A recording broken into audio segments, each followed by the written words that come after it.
Hello, so let's read the question. The question is, which of the following options is are correct regarding the catalytic activity? Okay. First option, conversion of protein into amino acid by hydrolysis in intestine is catalyzed by enzyme pancreatic trypsin. Pancreatic trypsin क्या है? चिंता मत कीजिए, सब बताऊंगा, question पहले पढ़ देता हूँ जस्ट।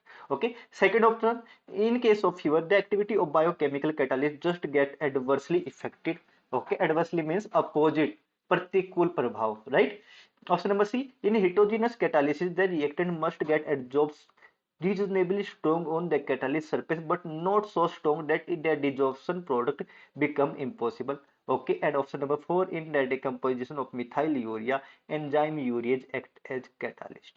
Okay, तो देखिए ये आपका नेचुरल प्रोडक्ट का क्वेश्चन है, मैं एक्सप्लेन करता हूँ। फर्स्ट ऑप्शन, ओके, देखिए यहाँ पर एक बात लिखी है, conversion of protein into amino acid. Okay, यानी कि प्रोटीन इनटू अमीनो एसिड, क्योंकि आपको पता है अमीनो एसिड से ही प्रोटीन बनता है। क्या ये पॉलीमर है? प्रोटीन एस प्रोटीन क्या है? पॉलीमर है अमीनो एसिड का। ओके, ये रिएक्शन है आपकी। Is hydrolysed bye intestine in catalysed by the, okay, ये रिएक्शन होते हैं इंटेस्टाइन में बाय पेनक्रियाटिक ट्रिप्सिन। अब यहाँ पे पेनक्रियाटिक वर्ड क्यों लिखा है? पेनक्रियाटिक ट्रिप्सिन बिल्कुल सही है, पेनक्रियाटिक ट्रिप्सिन। लेकिन आपको पूछेंगे सर आप पेनक्रियाटिक क्यों लिखा है, तो मैं आपको बताता हूँ। देखिए सबसे पहले क्या होता है, जो आपका पेनक्रियाज होता है, पेनक्रियाज के अंदर आपका, पेनक्रियाज के अंदर आपका इनएक्टिव फॉर्म में ट्रिप्सिन पड़ा होता है, ट्रिप्सिनोजन। ओके, इनएक्टिव फॉर्म में पड़ा होता है जिसको बोलते हैं ट्रिप्सिनोजन। जैसे ही आपका ट्रिप्सिन पेनक्रियाज से किस में आता है? पेनक्रियाज से आता है आपके स्मॉल इंटेस्टाइन के अंदर, right. Okay, okay, small intestine के अंदर। तो ट्रिप्सिनोजन कन्वर्ट हो जाता है ट्रिप्सिन में, ट्रिप्सिन, जहां पर ये क्या करता है, जहां पर ये प्रोटीन को हाइड्रोलाइज कर देता है। प्रोटीन के बीच में जो बॉन्ड होते हैं उनको हाइड्रोलाइज करता है। ओके, और आपको बना देता है अमीनो एसिड दे देता है। ओके, यही रीजन है कि यहाँ पे लिखा है पेनक्रियाटिक ट्रिप्सिन, मतलब ट्रिप्सिन जो सेक्रेट किया गया है वो पेनक्रियाज के द्वारा कराया गया है, और इंटेस्टाइन में आते ही वो प्रोटीन को किस में बदल देगा? अमीनो एसिड में। पॉलीपेप्टाइड बॉन्ड मींस ब्रेक कर देगा, पॉलीपेप्टाइड बॉन्ड को हाइड्रोलाइज कर देगा। फर्स्ट ऑप्शन बिल्कुल करेक्ट है। Second option, in case of fever the activity of biochemical catalyst get adversely affected. Biochemical का मतलब क्या है? जो आपकी बॉडी में एंजाइम्स है, लाइक, ओके, मींस जो आपकी बॉडी में एंजाइम्स है, ओके, वो आपके कैटालिस्ट का काम करते हैं। तो आपको पता होगा, हम ह्यूमन बॉडी के लिए ऑप्टिमम टेम्परेचर, ह्यूमन बॉडी को ऑप्टिमम टेम्परेचर की जरूरत होती है, राइट। सर्दियों में टेम्परेचर ह्यूमन बॉडी बढ़ाने की कोशिश करते है और गर्मियों में कम करने की कोशिश करती है, ताकि एक ऑप्टिमम टेम्परेचर मिले जो कि ऑलमोस्ट रूम टेम्परेचर के आसपास होता है। तो अगर हमारा फीवर में क्या होता है, फीवर में हमारी बॉडी का टेम्परेचर बढ़ जाता है। ओके, और हमारी बॉडी के जो एंजाइम है ना, देखिए अगर आप टेम्परेचर वर्सेज रिएक्टिविटी की ग्राफ बनाएंगे तो आपको ऐसा देखने को मिलता है कि मतलब यहाँ पर आपका एंजाइम की एक्टिविटी यानी rate of reaction in human body versus temperature का अगर आप बनाओगे तो आप देख सकते हो एक फिक्स टेम्परेचर पर ये ऑप्टिमम रेट दिखाता है, मैक्सिमम रेट दिखाता है। तो हमारी बॉडी को इसी फिक्स टेम्परेचर की जरूरत होती है। फीवर में क्या होता है, टेम्परेचर इंक्रीज हो जाएगा, टेम्परेचर इंक्रीज हो या डिक्रीज हो, दोनों के केस में ह्यूमन बॉडी में, जो हमारी बॉडी में डाइजेशन है फॉर एग्जांपल या कोई और प्रोसेस का रेट डिक्रीज हो जाता है। ओके, तो सेकंड स्टेटमेंट भी ठीक है, फीवर के केस में प्रतिकूल प्रभाव पड़ता है, विपरीत प्रभाव पड़ता है, बुरा प्रभाव पड़ता है बायोकेमिकल रिएक्शन के ऊपर। ओके, बिल्कुल सही।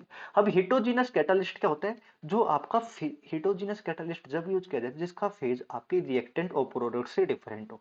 इसका एक बहुत कॉमन एग्जांपल है जो कि विल्किंसन कैटालिस्ट।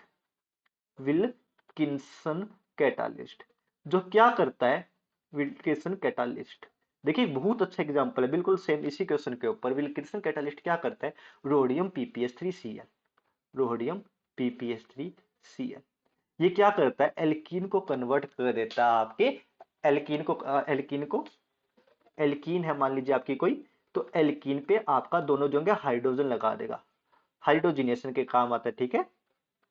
यानी हाइड्रोजन यहां पर भी लग जाएगा, यहां पर भी लग जाएगा। लेकिन इसकी एक लिमिटेशन है, ये चाहते हैं कि एल्कीन कम स्टेरिकली हिंडर्ड हो, लेकिन एक एल्कीन ऐसी भी है जो हम कभी भी इसके साथ यूज नहीं करते, वो है आपकी इथाइल। ये आपकी इथीन। इथीन को कभी भी हम देखिए, हम कभी भी इथीन, ओके, अगर मैं रिएक्टिविटी की बात करूं तो इथीन हम कभी भी रोडियम कैटालिस्ट के साथ, विल्किंसन कैटालिस्ट के साथ यूज नहीं करते, क्योंकि रोडियम कैटालिस्ट के साथ एल्कीन जो ओनली एंड ओनली इसी एल्कीन की बता रहा हूँ, सबकी नहीं, इथीन की, ये वाली एल्कीन है जो इथीन, काफी ज्यादा स्ट्रोंग बॉन्ड बनाती है। हम चाहते हैं बॉन्ड स्ट्रोंग हो, लेकिन इतना स्ट्रोंग भी नहीं हो कि ये टूटे ही ना, तो ये काफी ज्यादा स्ट्रोंग बॉन्ड बनाती है, जिसके कारण ये इनएक्टिव फॉर्म में पड़ा रहता है, डिजॉर्प्शन होता ही नहीं इसका। ओके, इसलिए यही रीजन है कि ये वाली एल्कीन कभी भी हम यूज नहीं करते। तो यही बात इसमें लिखी है कि हिटोजिनस कैटालिस्ट में रिएक्टेंट आपका एडजॉर्ब हो जाना चाहिए कैटालिस्ट के ऊपर, लेकिन इतना स्ट्रोंगली भी एडजॉर्ब नहीं होना चाहिए कि वो उतरे ही ना, डिजॉर्ब ही ना हो, राइट। तो ये डिजॉर्ब नहीं होता, रिमूव होता ही नहीं है, जिसकी वजह से रिएक्शन होती नहीं है एल्कीन के साथ, बाकी सबके साथ होते हैं इस एल्कीन को छोड़ के। ये सबसे सिंपल एल्कीन है ना, इसको छोड़ के सबके साथ होती है, बिल्कुल सही पॉइंट है। ऑप्शन नंबर डी भी सही है, लेकिन इसमें एक छोटी सी गड़बड़ है। देखिए यूरियज क्या करता है, urease only and only urea का, यूरिया क्या होता है ये, right, only and only urea को हाइड्रोलाइज करता है। For example in most of the organism किस में करता है ये, सीओ से बन जाता है, सीओ वाला पार्ट बन जाता है H2CO3, ओके, और NH2 वाला पार्ट बन जाता है NH3 में, ओके।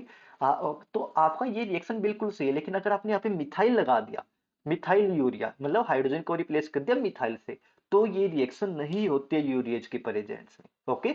तो इसलिए ये स्टेटमेंट गलत है, ओनली यूरिया लिखा होता तो ठीक होती। तो आपका correct option are A B and C।